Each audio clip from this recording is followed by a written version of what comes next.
Nicola Tesla. అతను ఒకే సమస్యతో ఇబ్బంది పడుతుండేవాడు. దిశను మార్చగలిగే మోటార్ కమ్యూటేటర్లెస్ మోటార్ ఎలా తయారు చేయాలి అని. ఈ ప్రశ్న అతని మెదడులో ఎంతలా నాటుకుపోయిందంటే అతను సాధారణ జీవితం గడపలేకపోయేవాడు.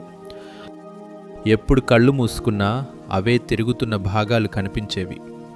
అవే నిప్పురవ్వలు, అదే వైఫల్యం. గ్రాజ్లో అతని చదువు అసంపూర్తిగానే మిగిలిపోయింది. డబ్బులిబ్బంది ఉండేది.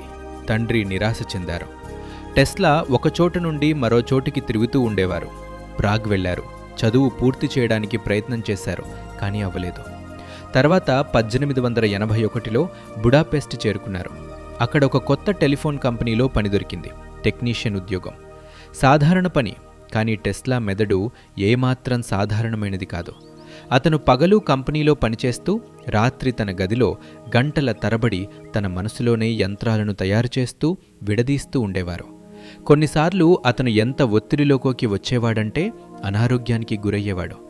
అతని నరాలు ఎంత సున్నితంగా తయారయ్యాయంటే గదిలోని గడియారం టిక్ టిక్ శబ్దం కూడా అతనికి తుపాకీ పేలుడులా వినిపించేది. అతని స్నేహితుడు అనీటల్ జిగెట్టి చాలా చింతిస్తూ ఉండేవాడు. ఒక సాయంత్రం జిగెట్టి ఇలా అన్నాడు, నికోలా, నువ్వు చంపుకుంటావు. పద, బయటికెళ్దాం. కాస్త స్వచ్ఛమైన గాలి పీల్చుకుందాం. టెస్లా అంగీకరించారు.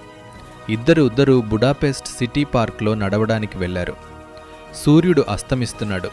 ఆకాశంలో బంగారు ఎరుపు రంగు వ్యాపించింది. గాలిలో చల్లదనముంది. టెస్లా మరియు జిగెట్టి మెల్లగా నడుస్తున్నారు. టెస్లా ఏదో గొణుగుతున్నారు. జర్మన్ కవి గోతే రాసిన ఫాస్ట్ పద్యంలోని కొన్ని పంక్తులు, సూర్యుడు వెనక్కి వెళ్తున్నాడు, పగలు ముగుస్తోంది, కానీ అక్కడ కొత్త జీవం పుడుతోంది. ఓ, నాకు రెక్కలుంటే బాగుండు, నేను ఆ వెలుగును వెంబడించేవాడిని. సరిగ్గా అప్పుడే టెస్లా అకస్మాత్తుగా ఆగిపోయాడు. ఒక్క నిమిషం స్తంభించిపోయాడు. ఒక రాతి విగ్రహంలా మారిపోయాడు. జిగెట్టి భయపడిపోయాడు. నికోలా, ఏమైంది? నువ్వు బానే ఉన్నావా అని అడిగాడు. కానీ టెస్లా ఏమీ మాట్లాడటం లేదు. అతని కళ్ళు తెరిచి ఉన్నాయి, కానీ అతను ఎక్కడో చూస్తున్నాడు. మరేదో ప్రపంచంలో ఉన్నట్లున్నాడు. జిగెట్టికి అతనికి ఏదైనా ఫిట్స్ వచ్చిందేమో అనిపించింది. టెస్లాను ఊపాడు. నికోలా. మెల్లగా టెస్లా స్పృహలోకి వచ్చాడు. అతని కళ్ళలో ఒక వింత మెరుపు ఉంది. అకస్మాత్తుగా అతను కిందకు వంగి ఒక కర్ర తీసుకున్నాడు. మట్టిలో ఏదో గీయడం మొదలుపెట్టాడు. చూడు అనిటల్, ఇక్కడ చూడు నా మోటార్ను. అతను మట్టిలో ఒక ఆకృతిని గీశాడు. గుండ్రటి వలయాలు, కొన్ని గీతలు. ఇది రొటేటింగ్ మ్యాగ్నెటిక్ ఫీల్డ్. అర్థమైందా? మనము 2 వ్యతిరేక వైర్లను 2 వేర్వేరు దశలలో ఉపయోగిస్తే అయస్కాంత క్షేత్రం తనంతట తానుగా తిరగడం మొదలుపెడుతుంది. జిగెట్టి ఆశ్చర్యపోయారు. అతనికి ఏమీ అర్థం కాలేదు. కానీ టెస్లాకు అంతా స్పష్టంగా అర్థమైపోయింది. సూర్యాస్తమయం ఆ ఒక్క క్షణంలో అతని మెదడులో అంతా స్పష్టంగా అయిపోయింది, ఎవరో తెరను తొలగించినట్లు. అతను తర్వాత ఇలా రాశాడు, ఆ క్షణంలో నేను నా మోటార్ను పూర్తిగా చూశాను. అది ఎంత స్పష్టంగా, ఎంత వాస్తవంగా ఉందంటే అది నా ముందే ఉన్నట్లు అనిపించింది. నేను దాని ప్రతి భాగాన్ని చూడగలిగాను. అది తిరగడాన్ని చూడగలిగాను. అది పనిచేస్తుందని నాకు తెలుసు. నాకు అనుమానము అనేది రవ్వంత కూడా లేదు. అసలు టెస్లా ఏం కనుగొన్నాడు? సులభమైన భాషలో అర్థం చేసుకుందాం. పాత డీసీ మోటార్లలో సమస్య ఏమిటంటే మీరు యాంత్రికంగా విద్యుత్తు దిశను మార్చాల్సి వచ్చేది. దీనికోసం దిశను మార్చగలిగిన మోటార్ అంటే కమ్యూటేటర్ కావాలి. అది అరిగిపోనిది, నిప్పురవ్వలను పుట్టించేది, విరిగిపోనిది. టెస్లా ఆలోచన విప్లవాత్మకమైనది. అతను ఏమనుకున్నాడంటే మనం ఏసీ కరెంటు, ఆల్టర్నేటివ్ కరెంటు, విద్యుత్తును ఉపయోగిస్తే అది తనంతట తానుగా దిశను మార్చుకుంటుంది. మనం 2 లేదా 3 వేర్వేరు ఏసీ వైర్లను ఉపయోగిస్తే అవి ఒకదాని తర్వాత ఒకటి తమ గరిష్ట స్థాయిని చేరుకుంటాయి.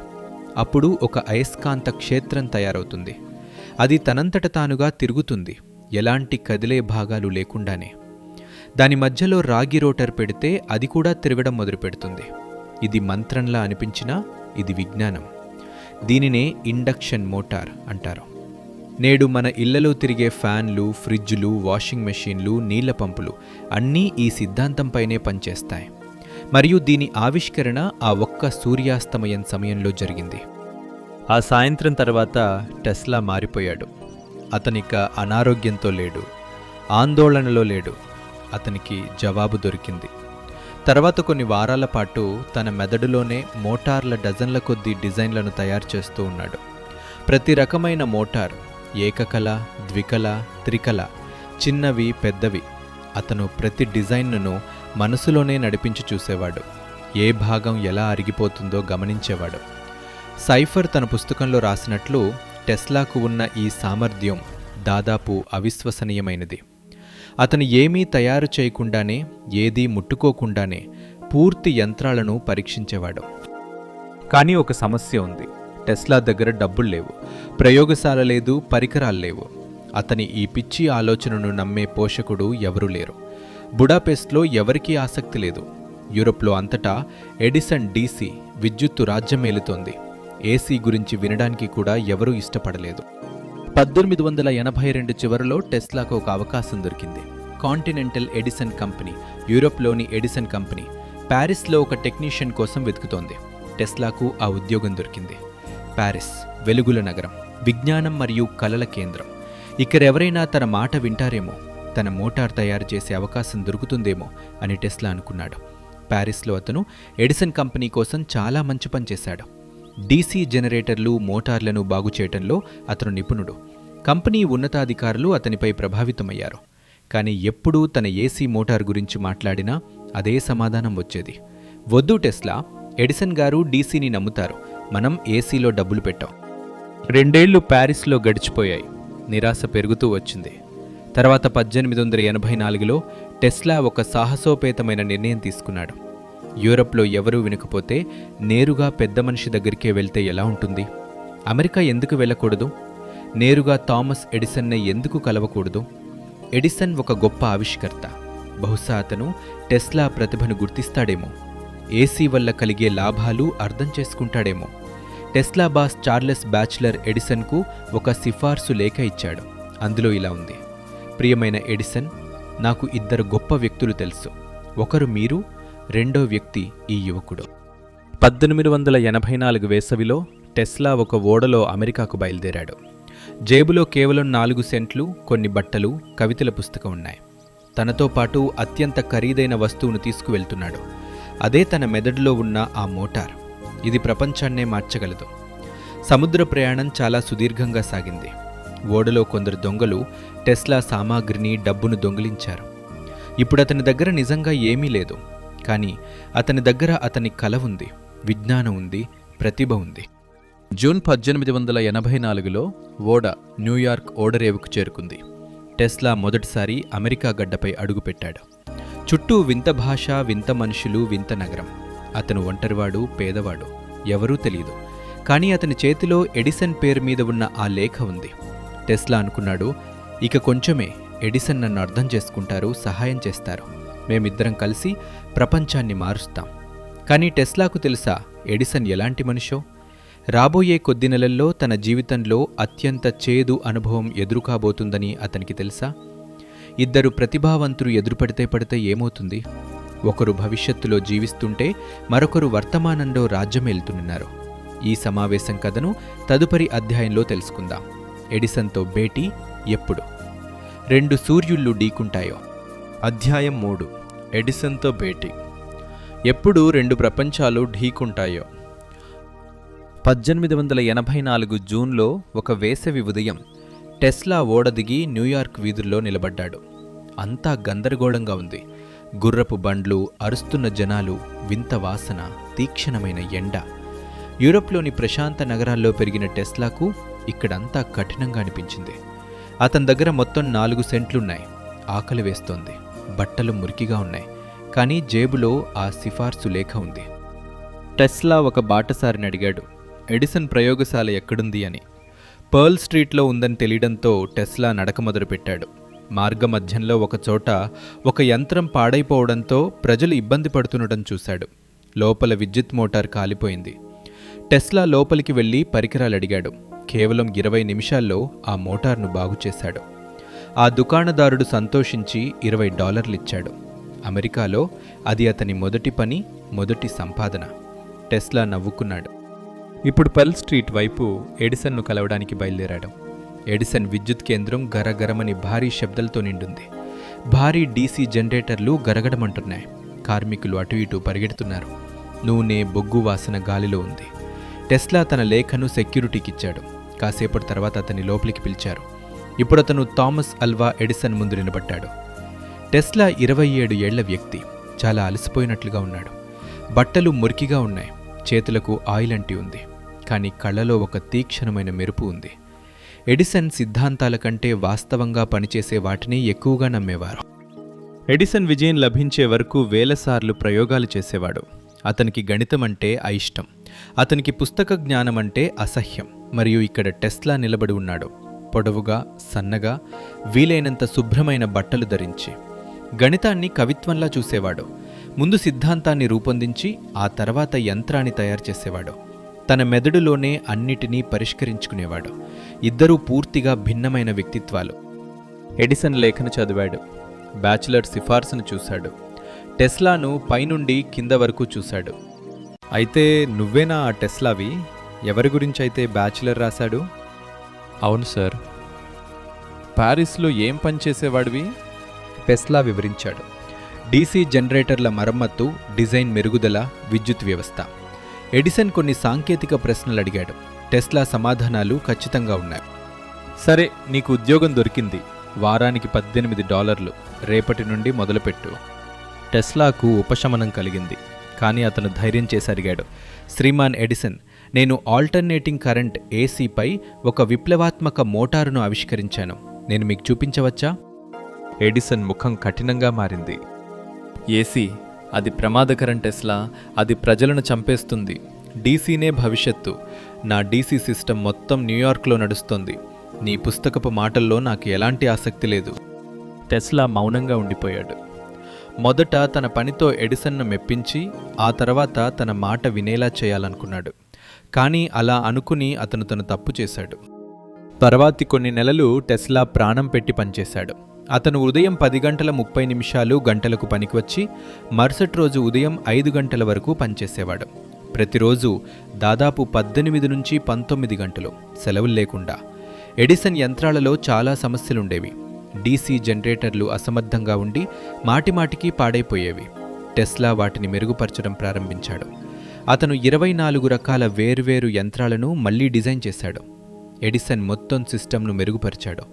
ఎడిసన్ ప్రభావితుడయ్యాడు. అతను తన సహచరులతో అనేవాడు, ఈ టెస్లా చాలా ఉపయోగకరమైన వ్యక్తి. పగలు రాత్రి కష్టపడుతుంటాడు. కానీ ఒకరోజు టెస్లా మరియు ఎడిసన్ సంబంధాల మధ్య చీలిక తెచ్చే సంఘటన జరిగింది. ఒకరోజు ఎడిసన్ టెస్లాను పిలిచాడు.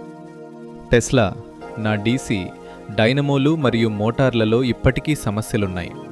నువ్వు వీటిని పూర్తిగా మళ్లీ డిజైన్ చేసి మెరుగుపరిస్తే, మరింత సమర్థవంతంగా, నమ్మదగ్గవిగా చేస్తే నేను నీకు $50,000 ఇస్తాను. టెస్లాకు అది చాలా పెద్ద మొత్తం. ఆ రోజుల్లో $50,000 అంటే జీవితాంతం ఆర్థిక స్వేచ్ఛ లభించినట్లే. తన సొంత ప్రయోగశాలను తెరవడానికి సరిపడా డబ్బు. మీరు నిజంగానే అంటున్నారా సార్? ఎడిసన్ నవ్వి, అవును టెస్లా, నువ్వు చేయగలిగితే. టెస్లా ఆ సవాలును స్వీకరించాడు. తర్వాతి దాదాపు 1 సంవత్సరం పాటు అతను పగలు రాత్రి కష్టపడ్డాడు. ఎడిసన్ యొక్క 24 రకాల యంత్రాలకు పూర్తిగా కొత్త రూపాన్నిచ్చాడు. కొత్త రెగ్యులేటర్లు తయారు చేశాడు. కొత్త స్విచ్లు డిజైన్ చేశాడు. మొత్తం వ్యవస్థను మరింత సమర్థవంతంగా మార్చాడు. దీనివల్ల కంపెనీకి భారీ లాభం చేకూరింది. ఎడిసన్ సంతోషించాడు. చివరకు పని పూర్తయిన రోజు టెస్లా ఆ $50,000 బహుమతి కోసం ఎడిసన్ వద్దకు వెళ్ళాడు. ఎడిసన్ అతన్ని చూసి గట్టిగా నవ్వడం మొదలుపెట్టాడు. టెస్లా, నువ్వు మా అమెరికన్ల హాస్యాన్ని అర్థం చేసుకోలేవు.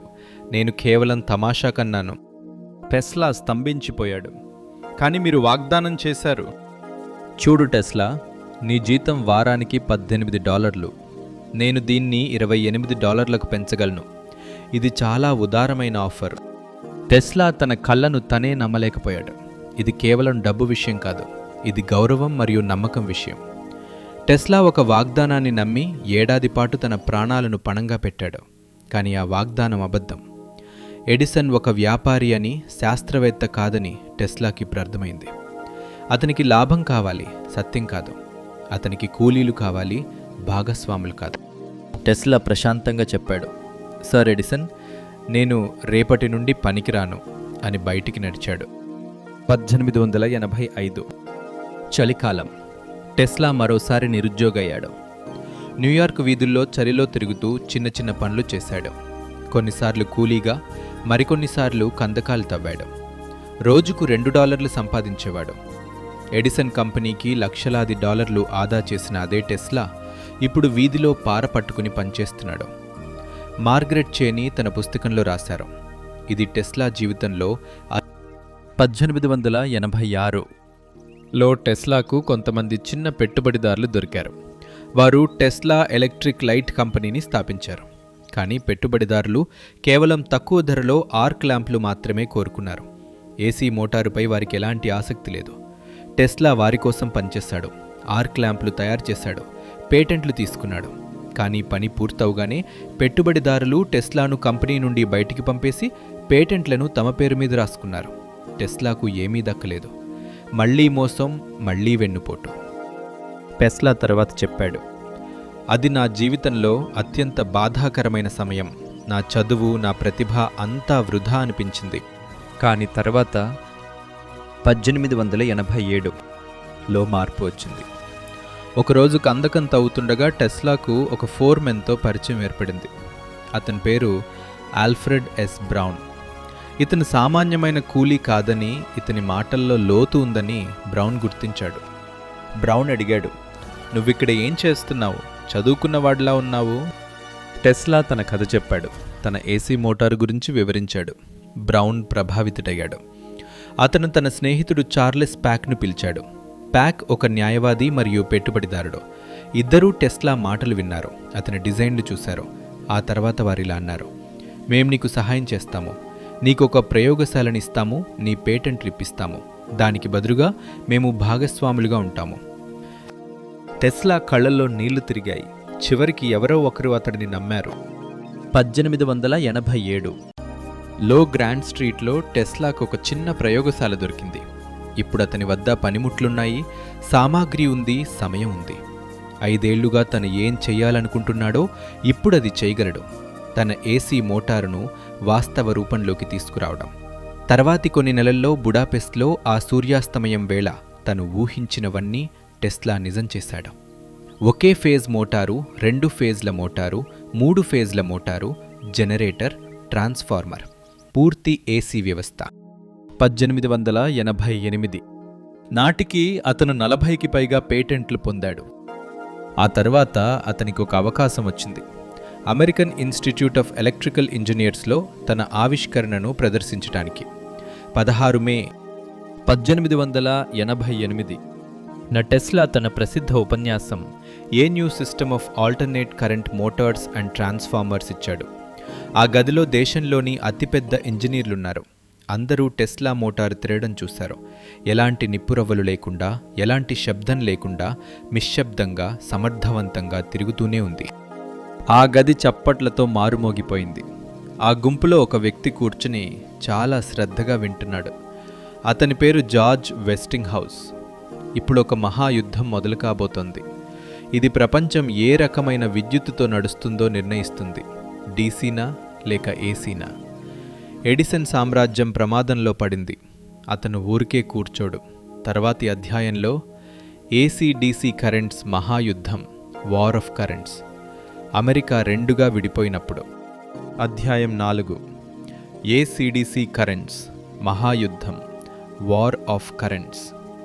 అమెరికా 2గా విడిపోయినప్పుడు మే 1888 నాటి ఆ ఉపన్యాసం జరిగిన కొన్ని రోజులకే టెస్లాకు ఒక లేఖ వచ్చింది. పిట్స్బర్గ్ నుండి జార్జ్ వెస్టింగ్ హౌస్ అతన్ని కలవాలని కోరుకున్నారు. వెస్టింగ్ హౌస్ సామాన్య వ్యాపారి కాదు. అతను రైళ్ల కోసం ఎయిర్ బ్రేక్ను కనుగొన్నాడు. ఇది వేల మంది ప్రాణాలను కాపాడింది. అతను స్వయంగా ఒక ఇంజనీర్, ఒక ఆవిష్కర్త. అన్నిటికంటే ముఖ్యంగా అతను ఏసీ యొక్క భవిష్యత్తును చూడగలిగాడు. కొన్ని రోజుల తర్వాత వెస్టింగ్ హౌస్ టెస్లాల ప్రయోగశాలకు వచ్చాడు. పొడవుగా, ప్రభావవంతమైన వ్యక్తిత్వంతో, ఆత్మవిశ్వాసంతో ఉన్నాడు. అతను టెస్లా మోటార్లను చూశాడు. ప్రతి డిజైన్ను నిశితంగా పరిశీలించాడు. ప్రశ్నలు అడిగాడు. ఆ తర్వాత అతను నేరుగా విషయం మాట్లాడాడు. టెస్లా, నాకు నీ పేటెంట్లు కావాలి. నేను నీకు $60,000 నగదుగా ఇస్తాను.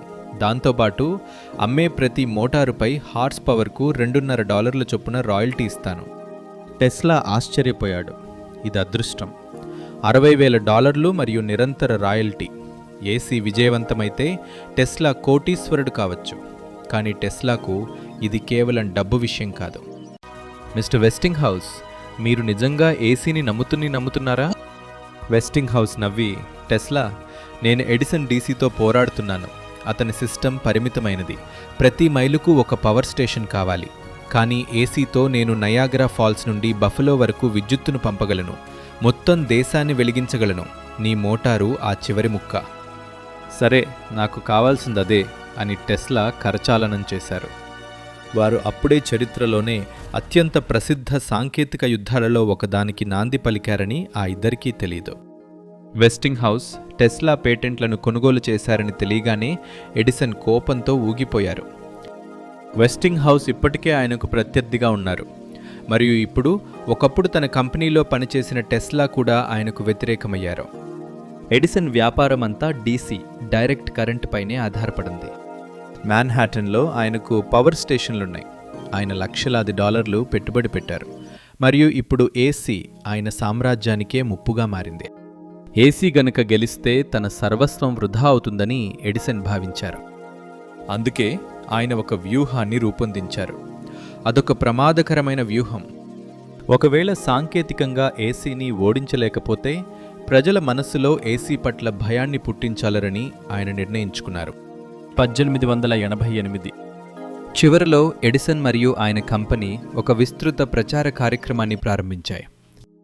వారి సందేశం చాలా సరళంగా ఉండేది. ఏసీ ప్రమాదకరం, ఏసీ ప్రాణాపాయం. వారు వార్తాపత్రికల్లో కథనాలు రాయించారు. శాస్త్రవేత్తలకు డబ్బులిచ్చి ప్రకటనలు ఇప్పించారు. అయితే అన్నింటికంటే భయంకరమైనది బహిరంగ ప్రదర్శన.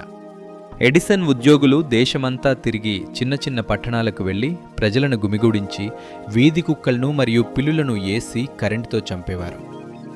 ప్రజల ముందు నిలబడి, చూడండి, ఏసీ ఎంత ప్రమాదకరమో, ఇది మీ పిల్లలను కూడా ఇలాగే చంపేస్తుంది అని చెప్పేవారు. ఇది క్రూరమైనది, అమానవీయమైనది, కానీ ప్రభావవంతమైనది కూడా. ప్రజలు భయపడటం మొదలుపెట్టారు. ఎడిసన్ వెస్టింగ్ హౌస్ అనే కొత్త పదాన్ని కూడా సృష్టించారు. అంటే ఏసీ కరెంటుతో చంపబడటం అని అర్థం. టెస్లా ఇదంతా చూసి చాలా కలత చెందారు. ఆయన శాస్త్రీయ ఆవిష్కరణ ఇప్పుడు రాజకీయాలకు మరియు ప్రచారానికి ఒక ఆయుధంగా మారింది. కానీ ఎడిసన్ యొక్క అత్యంత వివాదాస్పదమైన ఎత్తుగడ అప్పుడు వచ్చింది. ఎప్పుడు అంటే న్యూయార్క్ రాష్ట్రం ఉరిశిక్షకు బదులుగా ఏదైనా అమానవీయ పద్ధతి కోసం వెతకటం ప్రారంభించినప్పుడు. ఎడిసన్ సహచరుడు హెరాల్డ్ బ్రౌన్ రహస్యంగా ప్రభుత్వానికి ఒక సలహా ఇచ్చారు. విద్యుత్తుని ఎందుకు ఉపయోగించకూడదు, అది కూడా వెస్టింగ్ హౌస్ యొక్క ఏసీ కరెంటును. వారి ఉద్దేశ్యం స్పష్టంగా ఉంది. ఏసీని మరణంతో మరియు శిక్షతో ముడిపెట్టడం. 1890లో విలియం కెమ్లర్ అనే నేరస్తుడికి ప్రపంచంలోనే మొట్టమొదటి ఎలక్ట్రిక్ చైర్ ద్వారా వెస్టింగ్ హౌస్ ఏసీ జనరేటర్తో మరణశిక్ష విధించారు. కానీ ఇది భయంకరంగా విఫలమైంది. మొదటి షాక్తోనే కెమ్లర్ చనిపోలేదు. ఆయనకు రెండోసారి విద్యుత్ షాక్ ఇచ్చారు. ఆ ప్రక్రియ ఎంత బాధాకరంగా మరియు సుదీర్ఘంగా ఉందంటే చూస్తున్న చాలామంది స్పృహ తప్పి పడిపోయారు. వార్తాపత్రికల్లో భయానక కథనాలు వచ్చాయి. ఏసీ యొక్క ప్రతిష్ట మరింత దెబ్బతిన్నది. టెస్లా మరియు వెస్టింగ్ హౌస్ ఇద్దరూ ఈ ఘటనతో దిగ్భ్రాంతికి గురయ్యారు. టెస్లా తర్వాత ఇలా అన్నారు, నేను మానవత్వానికి సేవ చేయడం కోసం ఏసీని రూపొందించాను, ప్రాణాలు తీయడానికి కాదు. కానీ టెస్లా అంత సులభంగా ఓటమిని అంగీకరించే వ్యక్తి కాదు. ఎడిసన్ భయాన్ని వ్యాపింపచేస్తే టెస్లా జ్ఞానాన్ని వ్యాపింపచేస్తారు. ఎడిసన్ మరణాన్ని చూపిస్తే టెస్లా జీవాన్ని చూపిస్తారు. టెస్లా తన ప్రయోగశాలకు విలేకరులను పిలవటం ప్రారంభించారు. అక్కడ ఆయన అద్భుతమైన ప్రదర్శనలు చేసేవారు. ఆయన తన శరీరం ద్వారా 1000 వోల్టుల అధిక పౌనఃపున్యం కలిగిన ఏసీ విద్యుత్తును పంపేవారు. ఆయన చేతిలో ఉన్న బల్బు ఎటువంటి వైర్లు లేకుండా వెలిగేది. చూడండి అని టెస్లా ఉండేవారు. మీరు సరిగ్గా అర్థం చేసుకుంటే ఏసీ ప్రమాదకరం కాదు, సమస్య అజ్ఞానంలో ఉంది, విద్యుత్తులో కాదు. అసలు ప్రమాదం కరెంటు పరిమాణంలో ఉంటుంది తప్ప దాని రకంలో కాదని ఆయన వివరించేవారు. డీసీ కూడా అంతే ప్రమాదకరంగా ఉండగలదు అని చెప్పేవారు. టెస్లా ఒక గొప్ప వక్త. ఆయన ప్రదర్శనలు ప్రజలను మంత్రముగ్ధులను చేసేవి. మెల్లమెల్లగా చదువుకున్నవారు ఏసీని అర్థం చేసుకోవడం ప్రారంభించారు. కానీ అసలు యుద్ధం ఇంకా మిగిలే ఉంది.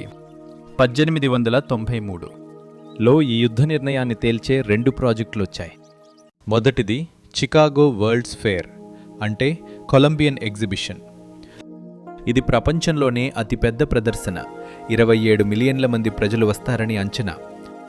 ఏ కంపెనీ అయితే ఈ మేళాను వెలుగులతో నింపుతుందో ఆ కంపెనీ సాంకేతికత గొప్పదని ప్రపంచానికి చాటినట్లవుతుంది. ఎడిసన్కి చెందిన జనరల్ ఎలక్ట్రిక్ కంపెనీ $5.5 లక్షల బిడ్ వేసింది.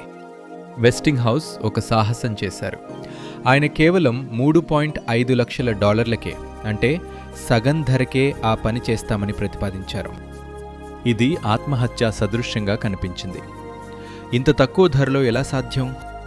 కానీ వెస్టింగ్ హౌస్కు తన ఏసీ సాంకేతికతపై ఎంత నమ్మకం ఉందంటే ఆయన ఆ ముప్పుని ఎదుర్కొన్నారు. ఆయనకే ఆ కాంట్రాక్ట్ లభించింది. ఇప్పుడు ఒత్తిడి టెస్లా మరియు వెస్టింగ్ హౌస్లపై ఉంది. ఏసీ సురక్షితమైనది, నమ్మదగినది మరియు అద్భుతమైనది అని వారు నిరూపించాలి. ఎడిసన్ వారికి నష్టం కలిగించడానికి ప్రయత్నించారు. ఆయన బల్బులపై పేటెంట్ కలిగి ఉండడంతో వెస్టింగ్ హౌస్ ఆ బల్బులను వాడకుండా అడ్డుకున్నారు. ఏమీ పర్వాలేదు. టెస్లా మరియు వెస్టింగ్ హౌస్ రాత్రికి రాత్రే ఎడిసన్ పేటెంట్ను ఉల్లంఘించని ఒక కొత్త బల్బును రూపొందించారు. మే 1, 1893 సాయంత్రం అధ్యక్షుడు గ్రోవర్ క్లీవ్ ల్యాండ్ వేదికపై నిలబడ్డారు. వేలాది మంది ప్రజలు మేళా మైదానంలో గుమిగూడారు. సూర్యుడు అస్తమించాడు. అంతటా చీకటి అలుముకుంది. అధ్యక్షుడు ఒక బటన్ నొక్కారు. ఆ తరువాత అద్భుతం జరిగింది. ఒకేసారి 1,00,000 విద్యుత్ బల్బులు వెలిగాయి. వైట్ సిటీ అని పిలువబడే ఆ మొత్తం మేళ అకస్మాత్తుగా పాల వంటి వెలుగులో మునిగిపోయింది. అక్కడ నిశ్శబ్దం ఆవరించింది. ఆపై కరతాళ ధ్వనులు మిన్నంటాయి. ప్రజలు అటువంటి దృశ్యాన్ని ఇంతకుముందెన్నడూ చూడలేదు. అది ఒక అద్భుత కథలా, మాయలా అనిపించింది. 27 మిలియన్ల మంది ఆ వేసవిలో ఆ మేళాను చూశారు. అందరూ ఏసీ యొక్క శక్తిని చూశారు. అది సురక్షితమైనది, నమ్మదగినది మరియు అందమైనది అని అందరూ గ్రహించారు. టెస్లా యొక్క ఏసీ సిస్టమ్ ఎటువంటి పెద్ద అంతరాయం లేకుండా ఆ మేళా మొత్తాన్ని నడిపించింది. ఇది ఏసీ యొక్క విజయం, టెస్లా యొక్క విజయం. ఎడిసన్ యొక్క డీసీ సాంకేతికత ఇప్పుడు పాతబడినట్లు అనిపించింది. అధ్యాయం 5: నయాగరా విజయం మరియు ఒక గొప్ప త్యాగం. చికాగో విజయం తర్వాత అందరి దృష్టి మరో ప్రాజెక్ట్ మీద పడింది.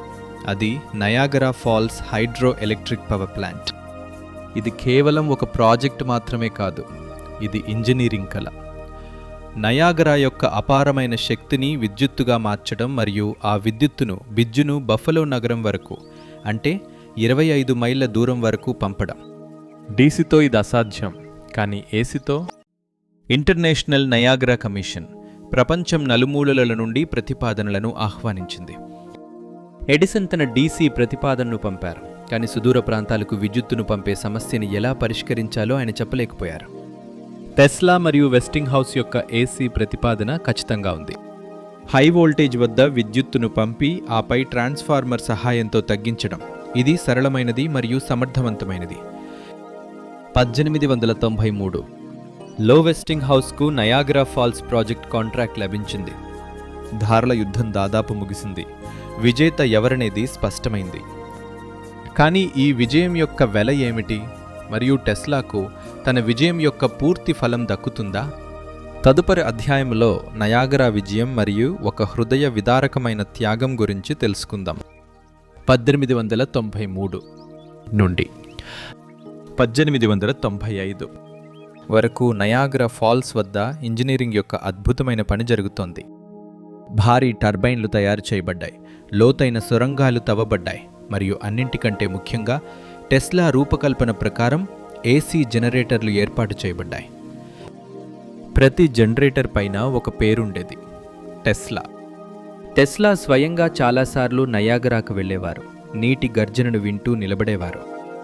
ఆయన ఇలా ఆలోచించేవారు, నా పుట్టినరోజున తుఫానులో వినిపించిన శబ్దం ఇదే. ప్రకృతి శక్తిని ఇప్పుడు నేను మానవాళి సేవలో వినియోగిస్తున్నాను.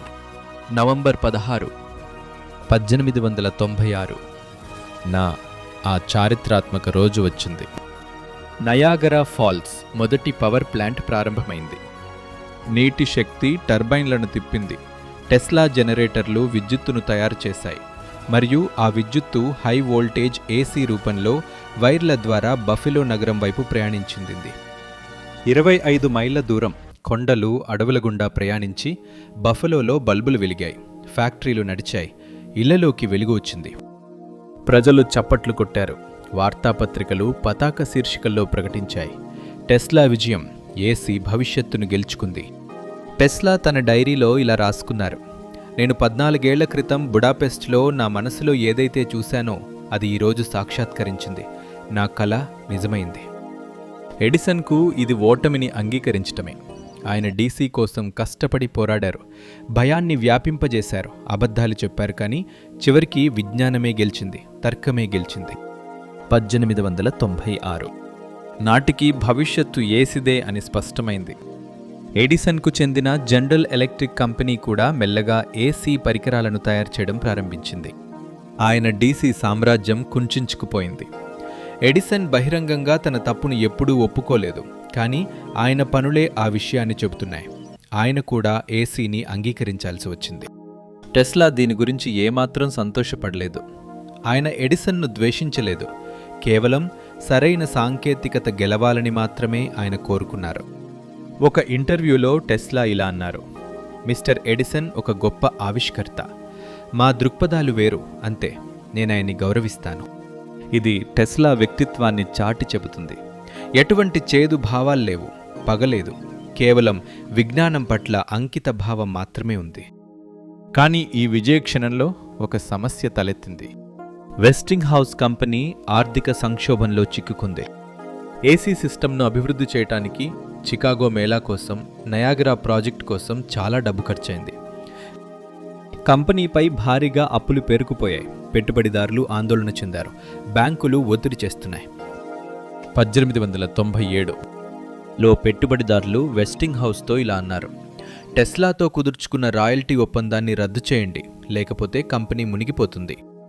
టెస్లాతో ఉన్న ఒప్పందం ప్రకారం ప్రతి హార్స్ పవర్ ఏసీ విద్యుత్తుపై $2.5 రాయల్టీ చెల్లించాలి. ఇప్పుడు నయాగరా, చికాగో మరియు ఇతర చోట్ల ఏసీ వ్యాప్తి చెందుతోంది. దీని అర్థం టెస్లాకు కోట్లాది డాలర్లు లభించాలి. ఒకవేళ కంపెనీ ఈ రాయల్టీని చెల్లిస్తూ పోతే అది దివాళా తీస్తుంది. ఒకరోజు వెస్టింగ్ హౌస్ స్వయంగా టెస్లాను కలవడానికి వచ్చారు. అతని ముఖం విచారంగా ఉంది. టెస్లా, నేను నీతో మాట్లాడాలి. వెస్టింగ్ హౌస్ పరిస్థితిని పూర్తిగా వివరించారు. టెస్లా, నేను నీకిచ్చిన మాటను తప్పాలనుకోవడం లేదు, కానీ నేను నీకు రాయల్టీని ఇస్తూనే ఉంటే కంపెనీ మూతపడుతుంది. ఒకవేళ కంపెనీ మూతపడితే ఏసీ భవిష్యత్తు కూడా ప్రమాదంలో పడుతుంది. ఎడిసన్ మళ్లీ ఆధిపత్యం చెలాయిస్తారు. టెస్లా నిశ్శబ్దంగా వింటూనే ఉన్నారు. వెస్టింగ్ హౌస్ కళ్ళలో నీళ్లు తిరిగాయి. నన్ను క్షమించు. ఎవ్వరూ నమ్మని సమయంలో నేను నిన్ను నమ్మాను, కానీ ఇప్పుడు నేను... టెస్లా తన చెయ్యెత్తారు. ఆగండి. అతను లేచి కిటికీ దగ్గరకు వెళ్ళి తన ఏసీ వల్ల కాంతివంతంగా వెలుగుతున్న మన్హట్టన్ నగరాన్ని చూశారు. ఆ తర్వాత తన మేజా నుండి ఆ రాయల్టీ ఒప్పంద పత్రాన్ని తీశారు. ఆ కాగితం అతన్ని ప్రపంచంలోనే అత్యంత ధనవంతుడిగా చేయగలదు. అతను వెస్టింగ్ హౌస్ వైపు చూసి చిరునవ్వు నవ్వారు. ఆపై అందరి ముందు ఆ ఒప్పందాన్ని ముక్కలు ముక్కలుగా చింపివేశారు. వెస్టింగ్ హౌస్ నిర్ఘాంతపోయారు. టెస్లా, నువ్వు ఇదేం చేస్తున్నావు? టెస్లా ప్రశాంతంగా చెప్పారు, మిస్టర్ వెస్టింగ్ హౌస్, నేను రోడ్డు మీద గొయ్యి తవ్వుతున్న సమయంలో మీరు నన్ను నమ్మారు. నా కలని నిజం చేశారు. నాకు ఏసీ భవిష్యత్తు ఏ సొమ్ము కన్నా ఎక్కువ ముఖ్యం. కానీ టెస్లా, ఇది లక్షలు కాదు, కోట్లాది డాలర్లు. టెస్లా భుజాలు ఎగురవేశారు. డబ్బు అంటే ఏమిటి? కాగితపు ముక్కలు. కానీ ఏసీ, అది మానవాళి భవిష్యత్తు. నేను ఆ భవిష్యత్తును ఏ ధరకైనా ప్రమాదంలో పడేయలేను. వెస్టింగ్ హౌస్ దీన్ని నమ్మలేకపోయారు. ప్రపంచంలో బహుశా మరెవ్వరూ ఇలా చేసి ఉండరు. ఆ రోజు టెస్లా దాదాపు $12 మిలియన్ అంటే నేటి లెక్క ప్రకారం 1000 కోట్లను ఎటువంటి సంకోచం లేకుండా వదులుకున్నారు. ఈ సంఘటన టెస్లా యొక్క అసలైన వ్యక్తిత్వాన్ని తెలియజేస్తుంది. అతనికి ఎప్పుడూ డబ్బు లక్ష్యం కాదు, జ్ఞానం, ఆవిష్కరణలు మరియు మానవాళి సేవ మాత్రమే లక్ష్యం. మార్క్ సైఫర్ తన పుస్తకంలో ఇలా రాశారు: టెస్లా చేసిన ఈ త్యాగం చరిత్రలోనే అతిపెద్ద ఆర్థిక త్యాగాలలో ఒకటి. కానీ టెస్లాకు ఇది త్యాగం కాదు, ఇది సహజమైన విషయం. టెస్లా గనుక ఆ రాయల్టీని తీసుకుని ఉంటే అతను రాక్ ఫెల్లర్ మరియు కార్నెగీ వంటి ప్రపంచంలోనే అత్యంత ధనవంతుల సరసన ఉండేవారు. కానీ అతను విజ్ఞానాన్ని, మానవత్వాన్ని ఎంచుకున్నారు. ఈ విషయమే అతన్ని గొప్పవాడిగా చేసింది మరియు ఇదే విషయం అతన్ని మానసికంగా కుంగదీసింది. 1890 దశకం చివరి నాటికి టెస్లా విజయం పూర్తయింది. ప్రపంచమంతా ఏసీని అంగీకరిస్తోంది. ప్రతి నగరం, ప్రతి దేశం. టెస్లా మోటార్లు ప్రతి కర్మాగారంలో నడుస్తున్నాయి. అతని పేటెంట్లు ప్రతి చోట ఉపయోగించబడుతున్నాయి. అతను ప్రసిద్ధి చెందారు. న్యూయార్క్ ఉన్నత సమాజంలో అతనికి ఘన స్వాగతం లభించేది. ధనవంతులైన మహిళలు అతని డిన్నర్ పార్టీలకు పిలిచేవారు. అతని ప్రసంగాలకు జనం పోటెత్తేవారు. టెస్లాకు ఇప్పుడు సుమారు 40 ఏళ్ళు. పొడవుగాగా, అందంగా మరియు రహస్యంగా ఉండేవారు. అతని గురించి చాలా పుకార్లు ఉండేవి. అతను పావురాలతో మాట్లాడతాడని, అతనికి నిద్ర అవసరం లేదని, అతను భవిష్యత్తును చూడగలడని అనేవారు. కానీ టెస్లా ఒంటరిగా ఉండేవారు. అతను ఎప్పుడూ పెళ్లి చేసుకోలేదు, ఎవరికీ దగ్గరవ్వలేదు. అతని ఏకైక స్నేహితుడు అతని ప్రయోగశాల మాత్రమే. ఇక ఏసీ విజయం తర్వాత అతని మనస్సు మళ్లీ అశాంతికి లోనైంది. ఏసీ అయితే కనుగొన్నారు, కానీ ఇది సరిపోదు. టెస్లా మెదడు ఇప్పుడు మరేదో పెద్ద అసాధ్యమైన కలవైపు వెళ్తోంది. వైర్ లేని విద్యుత్, వైర్లెస్ శక్తి, ప్రపంచమంతటికీ ఉచిత విద్యుత్. 1890 దశకం మధ్య నుండి టెస్లా ఒక కొత్త దిశలో పని ప్రారంభించారు. అతను తన ప్రసిద్ధ టెస్లా కాయిల్ను తయారు చేశారు. ఇది లక్షలాది వోల్టుల అధిక పౌనఃపున్య విద్యుత్తును ఉత్పత్తి చేయగలదు. ఈ రకమైన విద్యుత్తు వింత గుణాలను కలిగి ఉంటుందని అతను కనుగొన్నారు. ఇది గాలిలో ప్రయాణించగలదు మరియు వైర్ లేకుండా బల్బులను వెలిగించగలదు. 1898లో టెస్లా మెడిసన్ స్క్వేర్ గార్డెన్లో ఒక అద్భుతమైన ప్రదర్శన ఇచ్చారు. అతను ఒక చిన్న పడవను తయారు చేసి రేడియో తరంగాల ద్వారా దాన్ని నియంత్రించి చూపించారు. అదే ప్రపంచంలో మొదటి రిమోట్ కంట్రోల్ మరియు మొదటి రోబోట్. ప్రజలు ఆశ్చర్యపోయారు. కొందరు ఇది మ్యాజిక్ అని, మరికొందరు పడవ లోపల ఏదో జంతువు దాగి ఉందని అనుకున్నారు. టెస్లా నవ్వుతూ, కాదు మిత్రులారా, ఇది విజ్ఞాన శాస్త్రం మరియు ఇది కేవలం ప్రారంభం మాత్రమే అన్నారు. అతని మెదడులో ఇప్పుడు ఒక భారీ ప్రణాళిక ఉంది. ప్రపంచమంతటికీ వైర్ లేకుండా ఉచిత విద్యుత్తును అందించే ఒక టవర్ను నిర్మించటం. కానీ ప్రపంచం ఈ కలకు సిద్ధంగా ఉందా? ఈ వెర్రి అందమైన ఆలోచనపై ఎవరైనా పెట్టుబడి పెడతారా? తన తదుపరి కల తనను శిఖరాలకు చేరుస్తుందో లేక అగాధంలోకి నెట్టేస్తుందో టెస్లాకు తెలియదు. తదుపరి అధ్యాయంలో కొలరాడో స్ప్రింగ్స్. అక్కడ టెస్లా ఆకాశం నుండి విద్యుత్తును దొంగిలించారు. అధ్యాయం 6. Colorado springs. టెస్లా ఆకాశాన్ని తాకిన చోటు. 1899 ప్రారంభం. టెస్లాకు ఇప్పుడు 43 ఏళ్ళు. ఏసీ విజయం అతన్ని సంతృప్తిపరచలేదు. అతని మనస్సు మరేదో పెద్ద కలవైపు వెళుతోంది. విద్యుత్ వైర్ల ద్వారా ప్రయాణించగలిగినప్పుడు వైర్లు లేకుండా ఎందుకు ప్రయాణించదు అని అతను ఆలోచించారు. రేడియో తరంగాలు గాలిలో ప్రయాణించగలిగినప్పుడు విద్యుత్ కూడా ప్రయాణించాలి కదా. భూమి ఒక పెద్ద వాహకమని, భూమిలోకి శక్తివంతమైన విద్యుత్ తరంగాలను పంపితే ప్రపంచంలో ఎక్కడైనా వాటిని గ్రహించవచ్చని టెస్లా భావించారు. ఒక చిన్న యాంటెన్నా, ఒక సాధారణ పరికరం ద్వారా ఎక్కడైనా ఎప్పుడైనా ఉచిత విద్యుత్. ఈ ఆలోచన పిచ్చితనంలా అనిపించిన టెస్లాకు మాత్రం పూర్తి నమ్మకముంది. కానీ దీన్ని నిరూపించడానికి అతను చాలా శక్తివంతమైన ప్రయోగాలు చేయాలి. అవి న్యూయార్క్ వంటి రద్దీ ప్రాంతాల్లో అసాధ్యం. అతనికి ఆకాశం స్పష్టంగా ఉండే, విద్యుత్ ప్రయోగాల వల్ల ఎవరికీ ప్రమాదం లేని ఒక విశాలమైన ప్రదేశం కావాలి. అప్పుడే అతనికి కొలరాడో స్ప్రింగ్స్ గురించి తెలిసింది. కొలరాడో స్ప్రింగ్స్ రాకీ పర్వతాల పాదాల వద్ద ఉన్న ఒక ప్రశాంతమైన నగరం. అక్కడ ఎత్తైన ప్రదేశం, స్పష్టమైన ఆకాశం మరియు తక్కువ జనాభా ఉంది. స్థానిక విద్యుత్ కంపెనీ యజమాని లియోనార్డ్ కర్టిస్ టెస్లాను ఆహ్వానించి ఉచిత విద్యుత్ మరియు స్థలాన్ని ఇస్తానని హామీ ఇచ్చారు. టెస్లాకు ఇదొక గొప్ప అవకాశం. మే 1899లో టెస్లా తన సహాయకుడు కోల్మన్ జిటో మరియు అనేక పరికరాలతో కొలరాడో స్ప్రింగ్స్ చేరుకున్నారు. నగరం వెలుపల మైదానంలో తన ప్రయోగశాలను నిర్మించడం ప్రారంభించారు. అది ఒక పెద్ద చెక్క గది, పైన తెరుచుకునే తలుపు మరియు అన్నింటికంటే ముఖ్యంగా ఆకాశంలోకి 80 అడుగుల ఎత్తును నిలబడిన ఒక పెద్ద లోహపు స్తంభం. దానిపైన ఒక రాగి గోళం ఉంది. నగర ప్రజలు ఆశ్చర్యపోయారు. ఈ వింత వ్యక్తి ఇక్కడ ఏం చేస్తున్నాడని అనుకున్నారు. జూన్ 1899 నాటికి ప్రయోగశాల సిద్ధమైంది. టెస్లా అక్కడ తన అత్యంత శక్తివంతమైన 52 అడుగుల వెడల్పు గల టెస్లా కాయిల్ను నిర్మించారు. అసంఖ్యాకమైన వైర్లతో ఉన్న దీన్ని ప్రారంభించినప్పుడు లక్షలాది వోల్టుల విద్యుత్తును ఉత్పత్తి చేయగలదు. మొదటిసారి టెస్లా దీన్ని ప్రారంభించినప్పుడు పెద్ద శబ్దం వచ్చింది.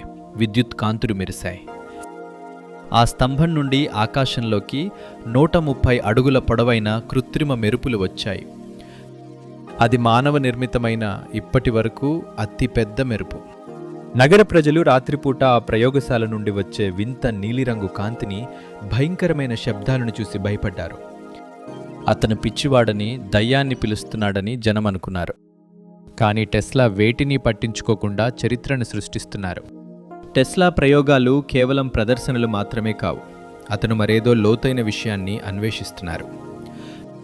ఒకరోజు ఒక నిర్దిష్ట పౌనఃపున్యం వద్ద కాయిల్ను నడిపినప్పుడు భూమి స్పందిస్తుందని అతను కనుగొన్నారు. భూమికి తనదైన ఒక సహజ పౌనఃపున్యం లేదా అనునాదం ఉంటుందని అతను భావించారు. మనం సరైన పౌనఃపున్యం వద్ద విద్యుత్తును పంపితే భూమంతా ఒక పెద్ద గంటలా మ్రోగుతుందని, తద్వారా ప్రపంచంలో ఎక్కడైనా శక్తిని పొందవచ్చని టెస్లా నమ్మారు. నేను భూమి యొక్క గుండె చప్పుడును విన్నానని టెస్లా తన డైరీలో రాసుకున్నారు. నేడు మనం దీన్ని షుమాన్ రెసొనెన్స్ అని పిలుస్తాం. శాస్త్రవేత్తలు 50 ఏళ్ల తర్వాత దీన్ని నిరూపించారు. కానీ టెస్లా 1899లోనే కనుగొన్నారు. ఒక రాత్రి టెస్లా తన అత్యంత శక్తివంతమైన ప్రయోగానికి ప్రణాళిక వేశారు. జిటోతో నేను చెప్పినప్పుడు స్విచ్ ఆన్ చేయమని, నేను చెప్పే వరకు ఆపవద్దని చెప్పారు. జిటో భయపడినా టెస్లా మాట విన్నారు. రాత్రి 9 గంటలకు టెస్లా సంజ్ఞ చేయగానే జిటో స్విచ్ నొక్కారు. ప్రయోగశాల దద్దరిల్లింది. స్తంభం నుండి 150 అడుగుల పొడవైన మెరుపులు ఆకాశంలో నాట్యం చేశాయి. ఆ గర్జన 15 మైళ్ళ దూరం వరకు వినిపించింది. జనం ఇళ్ల నుండి బయటకు వచ్చి ఆశ్చర్యంతో చూశారు. అకస్మాత్తుగా కొలరాడో స్ప్రింగ్స్ నగరమంతా చీకటిమయమైంది. టెస్లా ప్రయోగం వల్ల నగరంలోని పవర్ స్టేషన్ కాలిపోయింది. జనరేటర్ పేలిపోయింది. విద్యుత్ కంపెనీ యజమాని కోపంతో టెస్లాను నిలదీశారు. టెస్లా అమాయకంగా, క్షమించండి, ఇది జరుగుతుందని నేను అనుకోలేదు, సరిచేస్తాను అని చెప్పారు. జనరేటర్ బాగు చేయడానికి వారాలు పట్టింది. ఆ తర్వాత కంపెనీ టెస్లాకు ఉచిత విద్యుత్ ఇవ్వడం నిలిపివేసింది. కానీ అత్యంత రహస్యమైన ప్రయోగం ఇంకా మిగిలే ఉంది. ఒక రాత్రి టెస్లా తన రిసీవర్తో కూర్చున్నారు. వారు భూమి నుండి వచ్చే సహజ విద్యుత్ సంకేతాలను వింటున్నారు. మెరుపులు వచ్చే శబ్దాలు, వాతావరణ విద్యుత్ శబ్దం మరియు అప్పుడు ఏదో విభిన్నంగా ఒక క్రమబద్ధమైన సంకేతం, టిక్ టిక్ టిక్. ఇది మెరుపు కాదు, ఇది ఏదో సహజమైన సంఘటన కాదు, ఇది చాలా క్రమబద్ధంగా ఉంది, చాలా ఉద్దేశపూర్వకంగా ఉంది. టెస్లా గంటల తరబడి విన్నారు. సంకేతం పునరావృతమవుతూనే ఉంది. వారి డైరీలో ఇలా రాసి ఉంది: నేను భూమి నుండి కాకుండా ఇతర గ్రహాల నుండి సంకేతాలను పొందానని నేను నమ్ముతున్నాను, బహుశా అంగారక గ్రహం నుండి. అతను వార్తాపత్రికలకు చెప్పారు. ప్రపంచమంతా సంచలనం రేగింది. టెస్లా అంగారక గ్రహం నుండి సందేశాలు విన్నారని చెబుతున్నారు. కొంతమంది అతన్ని ప్రశంసించారు, మరికొంతమంది అతన్ని పిచ్చివాడు అన్నారు. నేటికీ ఆ సంకేతాలు ఏమిటో మనకు తెలియదు. బహుశా అవి సుదూర నక్షత్రం నుండి వచ్చే రేడియో తరంగాలు కావచ్చు, లేదా ఏదైనా సహజ సంఘటన కావచ్చు, లేదా ఎవరికి తెలుసు. కొలరాడో స్ప్రింగ్స్ అనుభవాలు. మే నుండి డిసెంబర్ 1899 వరకు 9 నెలలు టెస్లా కొలరాడో స్ప్రింగ్స్లో గడిపారు.